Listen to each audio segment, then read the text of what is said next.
Hey Joey, I wanted to do this in a dual way, a multimedia way. I wanted you to read the letter and for you to watch this video for me to be able to elaborate a little bit more and to just keep interest going. I know that reading is not at all what you want to do at this time, and especially reading a letter from your future self. It's an interesting thing, but I thought I'd spice it up by combining the two into one really solid and foundation project. So right now I'm going to send you back to read the letter, and then at certain points there'll be bold text where it's going to bring you back to me.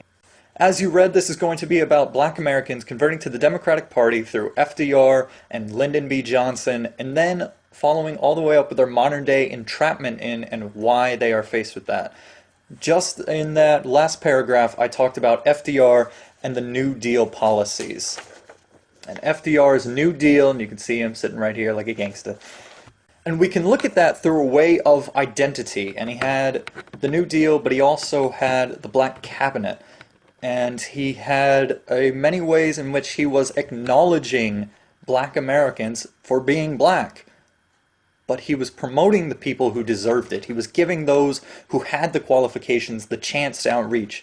And this is one of the complex things about black Americans today, is that they want recognition for being black, but not only for being black.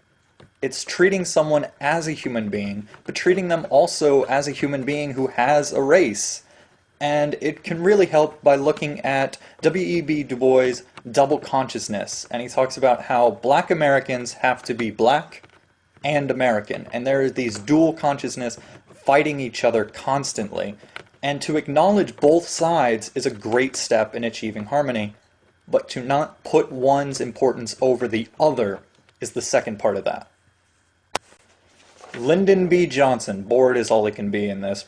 But LBJ worked with his opponents and his supporters alike to pass the Civil Rights Act of 1964 and later on the Voting Rights Act of 1965, and he cemented his legacy. And a way to look at this is the failure of communication between black and white Americans, and specifically how different cultures interpret words differently.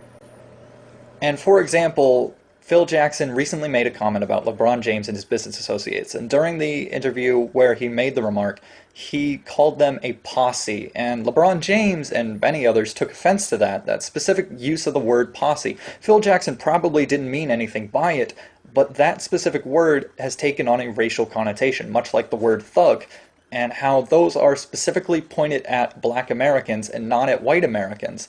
To elaborate on all of this, we looked at FDR and how the New Deal and the Black Cabinet acknowledged black Americans for being black, but acknowledged the ones who deserved it most for their merit and their value based on their ability. It combined the dual consciousness into one person and acknowledged both of them at once while not giving value of one over the other.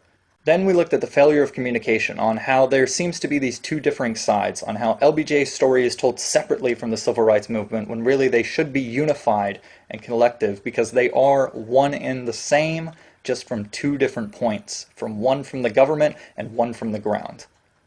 And lastly, I just discussed in 3 quick paragraphs the modern day political entrapment of black Americans, and the most important one there is the culture. Black culture oppressing its own self, not through direct means, but through the importance of family, and stepping out really hurts. And since this is a communications class, we brought up communication strategies which can actually help here. And the one that I want to talk most is asserting the point of view and also giving validity to others' opinions. And this can help in every way. It can help people talk about maybe black shouldn't be just exclusive to the Democratic Party. Maybe their allegiance should be something people have to win and it's not just guaranteed. But it can also be done in a safe way that does not excommunicate people, does not exclude them, does not strip them of their race if they just want to have the differing point. It gives validity to all answers. And so Joey, I want to thank you for coming along this journey with me. Hope that it wasn't too terrible. I know that making this video was really awkward for me. Writing the letter was a much easier experience. But I just want to thank you and say there's one last little remark that I've left in the letter.